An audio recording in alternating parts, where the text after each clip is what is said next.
Welcome to Ushodayam Telugu news channel. ఇవాళ పొద్దుగాల వార్తలలో కొన్ని ముఖ్యాంశాలు మీ ముందు ఉంచదలుచుకున్నాను. ఈ ముఖ్యాంశాల్లో ఉన్నటువంటి కొన్ని అంశాలు కవితకు బెయిలు, అదేవిధంగా 17 నుంచి ప్రజాపాలన, డెంగ్యూపై పోరాటానికి సిద్ధమైన ప్రభుత్వం, ఇక కొత్త రేషన్ కార్డులు, కొత్త హెల్త్ కార్డులు మంజూరు చేస్తున్నటువంటి ఆ ప్రయత్నంలో భాగంగా ముందుకెళ్తున్నటువంటి ప్రజాపాలన వివరాల్లోకి వెళ్తే, కవిత విడుదలకు ఆమెకు పూర్తిగా బెయిల్ ఇవ్వడం జరిగింది. ఆ బెయిల్ ఇవ్వడంతో ఆమె నిన్న జైలు నుంచి విడుదలయ్యారు. 5 నెలల కాలం ఆమె ఈడీ, సిబిఐ దర్యాప్తుకు పూర్తిగా ఆమె విచారణ అయిపోయినందువల్ల సుప్రీంకోర్టు ఏం భావించిందనంటే, ఈమెను తక్షణము ఆమెకు బెయిల్ మంజూరు చేయాలనే ఒక నిర్ణయాన్ని తీసుకొని ఆమెకు ఈరోజు బెయిల్ మంజూరు చేయడం జరిగింది. అయితే ఈ విచారణలో చాలా వరకు ఆమె మీద కొన్ని ఆరోపణలు ఉన్నప్పటికీ కూడా, అంటే సెల్ ఫోన్లు తారుమారు చేయడమే అనుకో, లేకపోతే ఆమె ఈడీకి వచ్చినప్పుడు తను సహకరించకపోవడము, తను వాయిదాల మీద వాయిదాలు వేయడము, ఈ విధంగా కొంత ప్రజలకు కూడా కొంత అనుమానాలకు దారితీసినటువంటి విషయం మనందరికీ తెలిసిందే. ఇక ఢిల్లీ ముఖ్యమంత్రి గారు కూడా ఆయన మళ్ళీ అరెస్ట్ కావడము, ఆయన కొంతకాలం ఆయన జైలుకు, తిహార్ జైలుకు వెళ్ళడం, ఇట్లా ఈ విధంగా చాలా కొంత గందరగోళమే కొంత జరిగినటువంటి విషయాన్ని మనందరికీ తెలుసు. అయితే వాస్తవంగా ఇది ఇంతగా హాట్ టాపిక్ కావడానికి గల కారణం ఏంటంటే, ఒక ముఖ్య విషయం ఇది మనం తెలుసుకోవాల్సిన విషయం ఏంటంటే, ఒక లిక్కర్ కేసులో ఒక స్త్రీ, అందులో అప్పటి ముఖ్యమంత్రి గారు అయినటువంటి చంద్రశేఖరరావు కూతురు అయినటువంటి కవిత గారు, ఆమె ప్రధానంగా దీంట్లో నిందితురాలుగా చూపించబడినటువంటి వ్యక్తిగా ఆమెను సుప్రీంకోర్టు ఆమెను విచారణకు చేపట్టింది. అయితే వాస్తవంగా ఎవరైతే స్త్రీలు ఒక లిక్కర్ కేసులో ఉండడం అనేది ఇది చాలా అరుదుగా జరుగుతున్నటువంటి విషయం. అందులో ఈమె సామాన్యురాలు కాదు, ఒక పార్లమెంటు సభ్యురాలుగా గతంలో చేసినటువంటి వాళ్ళు, అదేవిధంగా ఎమ్మెల్సీగా చేసినటువంటి వాళ్ళు, ఓ చట్టసభలో అడుగుపెట్టినటువంటి వాళ్ళు, చట్టం కోసం తెలిసిన వాళ్ళు, రాజ్యాంగం కోసం తెలిసిన వాళ్ళు, రాజకీయాల కోసం పూర్తిగా తెలిసిన వాళ్ళు, రాజకీయ కుటుంబం నుంచి వచ్చిన వాళ్ళు, అట్లా చెప్పుకుంటూ పోతే ఇక మీరు వాళ్ళు ఏమంటారంటే, మా కుటుంబమే ఉద్యమ కుటుంబము, మా పార్టీ ఉద్యమ పార్టీ, మేము ఉద్యమాల నుంచి ఎదిగినాము, మేము ప్రజల కొరకు పాటుపడతాము, ప్రజా పాలన సాగిస్తామని చెప్పి మాట్లాడినటువంటి ఆ కుటుంబం నుంచి వచ్చినటువంటి వ్యక్తి కవిత గారు. మరి ఆ కవిత గారు ఈ లిక్కర్ కేసులో అరెస్ట్ కావడం అనేది చాలా కొంచెం ఒక స్త్రీగా కొంత ఎంతైనా కానీ కూడా ఆమెకి ఇట్లాంటి అపనింద రావడం అనేది కొంత బాధాకరమైనటువంటి విషయమే అని చెప్పుకోవచ్చు. సరే, ఏది ఏమైనప్పటికీ ఆమెకు బెయిల్ అయితే మంజూరయ్యింది.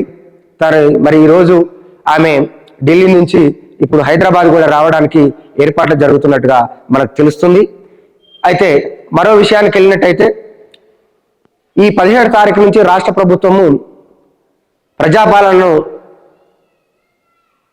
తీసుకొచ్చి అందులో ప్రజలకు ఉన్నటువంటి సమస్యలు, ప్రధాన సమస్య అయినటువంటి రేషన్ కార్డు, హెల్త్ కార్డు, వీటిపై దృష్టి పెట్టింది. వీటిపై దృష్టి పెట్టి ఈ 17 తారీఖు నుంచి మీకు కావలసినటువంటి ఎవరైతే అర్హులు ఉన్నారో వాళ్ళందరూ కూడా వచ్చి దరఖాస్తు చేసుకోవాలని చెప్పి ఒక పిలుపుని ఇవ్వడం అయితే రాష్ట్ర ప్రభుత్వం జరిగింది. దీనికి అన్ని ఏర్పాట్లు చేస్తున్నట్టు కూడా వాళ్ళు చెప్పారు. అయితే ఇందులో మనము నిజంగా స్వాగతించవలసినటువంటి విషయం ఏంటంటే, ఇప్పటికే కొన్ని సంవత్సరాలుగా అసలు రేషన్ కార్డులో ఊసేది లేదు. అసలు ఆ రేషన్ కార్డు ఎంతమంది అసలు రేషన్ కార్డు లేక వాళ్ళు ఎంత ఇబ్బందులు పడుతున్నారో అసలు చాలా ఈ విషయాలు మేము ఎక్కడికి వెళ్ళినా కానీ కూడా, అన్న మాకు రేషన్ కార్డు లేదు, మాకు రేషన్ కార్డు లేదు, ఈ విధంగా ప్రతి విషయానికి కూడా ఒక రేషన్ కార్డు పేదవాడికి ఇప్పుడు సర్టిఫికెట్ ఏమైపోయిందంటే ఒక రేషన్ కార్డు అయిపోయింది. తెల్ల రేషన్ కార్డు ఉన్నవాడే ఒక పేదవాడిగా, ఇప్పుడు వానికి సర్టిఫికెట్ కావాలి, నువ్వు పేదగాడు అంటే తెల్ల రేషన్ కార్డు అనేది ఒక ధృవీకరణ పత్రం లెక్క అయిపోయింది. అయితే అదేవిధంగా ఒక పేదవాడు, ఒక సన్న బియ్యం కొనలేనివాడు, ఒక చక్కెర కొనలేనివాడు, ఒక పప్పు కొనలేనివాడు, ఒక నిత్యావసర సరుకులు కొనలేనివాడు, వాడు ఖచ్చితంగా తనకు వచ్చేటువంటి ఒక 5 కిలోల బియ్యం కోసం ఈ నెలంతా ఎదురు చూస్తూ ఆరాటపడే వాళ్ళు కొన్ని లక్షల మంది మన దగ్గర ఉన్నారు. అయితే ఇది ఎన్నోసార్లు గత ప్రభుత్వానికి మొదలుకుంటే ఇప్పటి వరకు ఎన్నోసార్లు చాలా మందికి మనం మొరపెట్టుకున్నాం. ఏమని? మాకు రేషన్ కార్డు కావాలి, రేషన్. అనేక సార్లు ఆఫీసుల చుట్టూ తిరిగి తిరిగి తిరిగి అలసిపోయి వేసారిపోయి ప్రజలు వాళ్ళంతలో వాళ్ళే ఇక సమయం వృధా అని చెప్పి విరమించుకున్నటువంటి పరిస్థితులు మనం అనేకం చూస్తున్నాం. అయితే ఇలాంటి సందర్భంలో కొత్తగా రాష్ట్రం ఏర్పడ్డ తర్వాత, కొత్తగా మరి ఇప్పుడు ముఖ్యమంత్రి గారు వచ్చిన తర్వాత ఈ తెల్ల రేషన్ కార్డులు, హెల్త్ కార్డులు తీసుకోవడం అనేది ఒక మంచి పరిణామంగానే మనం తీసుకోవాలి. అయితే ఇవి ఎంత తొందరగా, ఎంత పారదర్శకంగా వీటిని తొందరగా తీసుకపోతే అది చాలా మంచిదని కూడా తెలియజేస్తూ, ఇక ఈ విధంగానే కొనసాగాలని తెలియజేస్తూ మరో విషయానికి వస్తే, ఇక మన దగ్గర నిన్న మొన్నటిదాకా బాగా వర్షాలు పడ్డాయి. ఆ వర్షాలకు పూర్తిగా నీటి ఏదైతే కలుషితం అయిపోయిందో, ఈ నీటి కాలుష్యం వల్ల చాలా వరకు ఇక దోమలతోని డెంగ్యూ అనేది కూడా బాగా, ఏ హాస్పిటల్లో చూసినా ఈ డెంగ్యూ బాగా ప్రబలించిపోయింది. ఏ హాస్పిటల్కి వెళ్ళినా, ప్రభుత్వ హాస్పిటల్కి వెళ్ళినా డెంగ్యూ అని, చిన్న పిల్లల నుంచి ముసలోళ్ళ వరకు ఇవాళ హాస్పిటల్లన్నీ నిండిపోయినటువంటి పరిస్థితి. వీటి నివారణ కోసం కూడా మంత్రి దామోదర రాజనరసింహ గారు అక్కడ ఉన్న అధికారులకు కూడా ఆదేశాలు ఇవ్వడం జరిగింది. తక్షణం ఈ డెంగ్యూపై పోరాటానికి సిద్ధం కావాలని చెప్పి, దానికోసం ఒక ప్రత్యేకమైనటువంటి ఒక కంట్రోల్ రూమ్లే ఏర్పాటు చేయాలని చెప్పి కూడా ఆయన చెప్పడం జరిగింది. ఈ డెంగ్యూ వ్యాధి వల్ల కొంత ప్రాణ నష్టం అయితే జరగకపోవచ్చు, కానీ జరిగే అవకాశాలు అయితే ఉన్నాయని, కాబట్టి డాక్టర్లు, కొంతమంది పరిశోధకులు కూడా ఈ విషయాన్ని ముందుగానే ప్రకటించినటువంటి విషయం. ఎక్కడ చూసినా విష జ్వరాలు, డెంగ్యూ జ్వరాలు, ఈ విధమైనటువంటి పరిస్థితిలో ఇప్పుడు రాష్ట్రం కొంత ఇబ్బందుల పాలుంది. ఆ రాష్ట్రంలో ఉన్నటువంటి ఏదైతే పేద ప్రజలు ఉన్నారో వాళ్ళంతా కూడా ఇవాళ ఈ డెంగ్యూ వ్యాధి వల్ల చాలా సతమతమవుతున్నటువంటి పరిస్థితి. దీనికి ప్రత్యేకించి ఇప్పుడు మీరు అన్నట్టు ఒక ప్రత్యేకమైన కంట్రోల్ బోర్డు ఏర్పాటు చేసి వాళ్ళకు తక్షణమైనటువంటి చర్యలు వాళ్ళకు చేపట్టి అక్కడ ఉచిత మందులు, ఉచిత వైద్యం అందించాలని చెప్పి మేము కూడా కోరుకుంటున్నాము.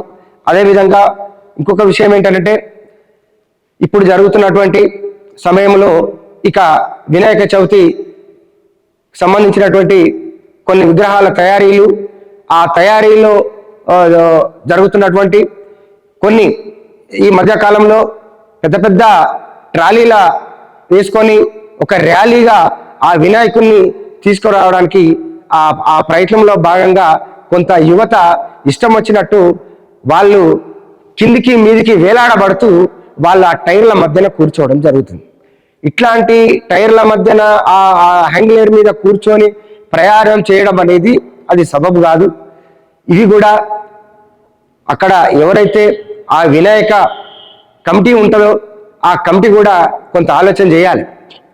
ఎందుకంటే పాపం మొత్తం ఆ పిల్లలు యూత్ 25 ఏళ్ల లోపే ఉంటారు వాళ్ళంతా.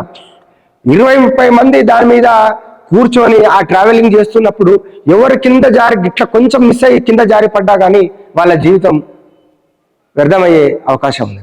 సో మిత్రులారా, వీటన్నిటి కూడా మీరు మరింత జాగ్రత్తగా మరి పాటిస్తూ, ఈ జాగ్రత్తలన్నీ పాటిస్తూ మరింత మీరు ఈ ఛానల్ను ఆదరిస్తారని తెలియజేస్తూ, మరిన్ని విషయాల కోసం చూస్తూనే ఉండండి తెలుగు న్యూస్ ఛానల్ ఉషోదయం టీవీ.